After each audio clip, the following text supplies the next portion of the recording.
I'm going to give you a story. A lot of people right now don't know the Bible. They've been going to these churches, these institutions. These people have not been teaching the word. What they do is take one precept and they run with it. Let me give you an example of what happened with Jacob's children and why these people right now, the Americas and all over the earth, are afraid of Jacob's children. And this is why even when they get pulled over, there's 10, 15 different guys coming, because the strength and the power that's in Jacob's children. But when we pray and come together as a people, the Lord hears our voice.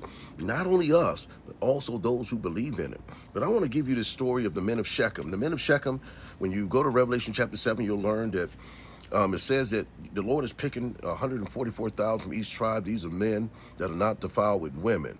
Now, when you go and you'll learn that when the men of Shechem, they had a ritual where they would rape a woman who's married or a woman who's betrothed or even a woman they find. When they raped them, they made them their wives, so they would take men's wives. So when Simeon and Levi went into that city, they didn't just go in that city because they defiled Dinah. The Lord did all of this for a reason. He knew that these men were corrupt and what they were doing was totally horrific in his eyes, taking a man's wife or his daughters and raping them and making them yours. So he wanted to clear that land. So Simeon and Levi went through that place, two of them with a shield and a sword that the Lord gave them, and they took out 3,000 men, all the men of Shechem, all of these men, two men.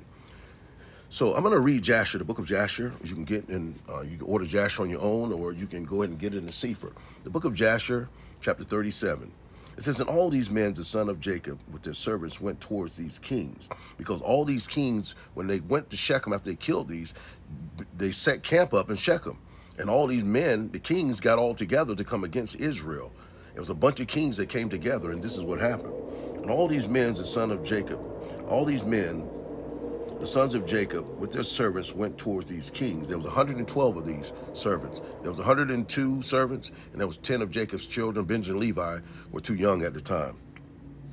It says, and Jacob and their father, it says, towards these kings, and Jacob, their father, was with them. And they all stood upon a heap of Shechem. And Jacob prayed to Yahuwah for his sons as he spread forth his hands to Yahuwah. And he said, O Elohim, you are El Shaddai, you are our father.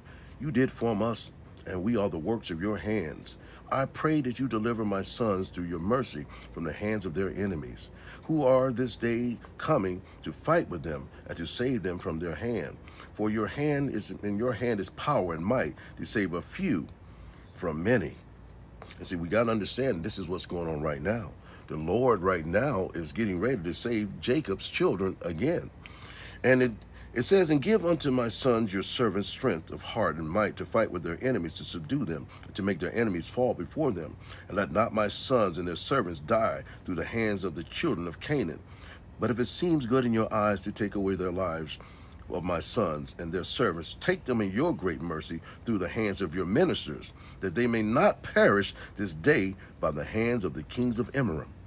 And when Jacob ceased praying to Yahuwah, the earth shook from its place, and the sun darkened, and all the kings were terrified at the great consternation, and it seized them. Jasher, book of Jasher, chapter 37, verse 18. And Yahuwah hearkened unto the prayer of Jacob, and Yahuwah impressed the hearts of all the kings and their hosts with terror and awe of the sons of Jacob. For Yahuwah caused them to hear a voice of chariots, the voice of mighty horses, and the sons of Jacob, and the voice of great army accompanying them. And these kings were seized with great terror at the sons of Jacob. And while they were standing in their quarters, behold, the sons of Jacob advanced upon them, one with 112 men, with great and tremendous shouting. And when the king saw the sons of Jacob advancing towards them, they were still more panic-struck, and they were inclined to retreat from before the sons of Jacob as first, and not to fight with them. But they did not retreat, saying it would be a great disgrace for us to retreat twice from them. And the sons of Jacob came near and advanced against all these kings and their armies, and they saw, and behold, it was a very mighty people, numerous as the sands of the sea. And the sons of Jacob called unto Yahuwah and said, help us, O Yahuwah, help us and answer us. We trust in you. And this is the thing, we have to trust in the Most High.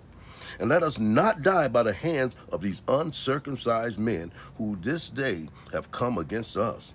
And the sons of Jacob girt on their weapons of war. They took their hands, each man his shield and his javelin, and they approached to battle. And that's why even today you need to have a shield and a sword. And Yahuwah, the sons of Jacob, ran first before his brethren, and 10 of his servants with him, and he went towards these kings. Your shield is going to be the Most High. Your sword can be a weapon of choice. You know this. But your true shield, you understand, is knowing this truth. And Yahuwah, king of Tapnach, and Yasaf, excuse me, king of Tapnach, also came first with his army before Judah. And Judah saw Yasaf and his army coming towards him. And Judah's wrath was kindled, and his anger burned within him. And he approached the battle with Judah. Yehuda ventured to his life, so he went in. He didn't care about his life. And Yasaf and all his army were advancing towards Judah, and was riding upon a very strong, powerful horse. And Yasaf was a very valiant man, and covered with iron and brass from head to foot. And while he was upon his horse, he shot arrows with both hands from before and from behind. And that was his manner in all battles. And he never missed a place where he aimed his arrows. And when Yasaf came to fight with Judah, and was darting with many arrows against Judah, Yahuwah bound the hand of Yasaf, and all the arrows that he shot rebounded at his own head. And this is what's going to happen when they try to take out the children of Israel. All their arrows are going to bounce back on their own heads. Just like these medicine, all these stuff they put out for us, is bounced where? Back on them. 31.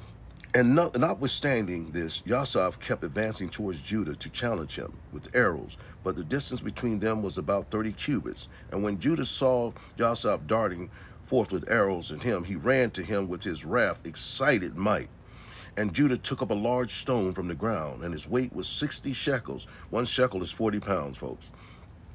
And Judah ran towards Yasaf with the stone and struck him on his shield. And Yasaf was stunned with the blow and fell from off his horse to the ground. And the shield burst asunder out of the hand of Yasaf, and through the force of the blow sprang to the distance of about 15 cubits. So when he hit him with the rock, the shield went 15 cubits away. A cubit is from the pit of your arm to the tip of your finger. But these are angels' cubits. An angel is 18 feet tall. It says, and the blow sprang the distance about 15 cubits, and the shield fell before the second camp.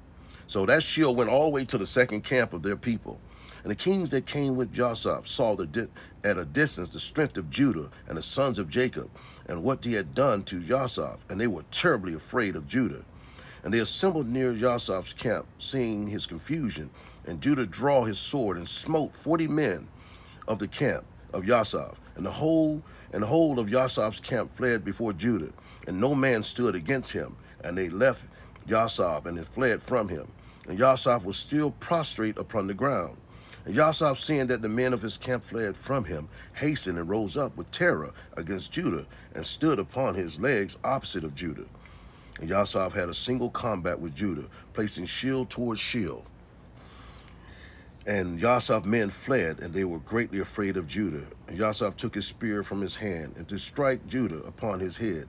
And Judah had quickly placed his shield on his head against Yasaf's spear. And the shield of Judah received the blow from Yasaf's spear, and the shield was split in two. And when Judah saw that his shield was split, he hastily drew his sword and smote Yasaf at his ankles and cut off his feet. And Yasaf fell to the ground, and the spear fell from his hand, because Yasaf was a giant. He was a big man. And Judah hastily picked up Yasaf's spear, which he had severed, and he severed his head and cast it to his feet. And when the sons of Jacob saw that Judah had done to Yasaf, they all ran into the ranks of the other kings. And the sons of Jacob fought with the army of Yasaf and the armies of all the kings that were there. And the sons of Jacob caused 15,000 of their men to fall, and they smote them as of the smiting of gourds, and the rest of the fled for their lives. So they took 112 men, and they killed 15,000. This is why these nations don't want us to rise. They don't want us to come together. They don't want our handmaids and servants to others, just like we had people to assist us. They don't want them to know the power of the Most High either when they work with us. Know these books. Get you some books, study, read, and understand. Israel is a mighty power, and the men of Israel, they have strength. That's why we've always been the gladiators. That's why we're the basketball players, the football players. All these sports events, we run them. Why? Because we are Jacob's children. Just want to give you a story.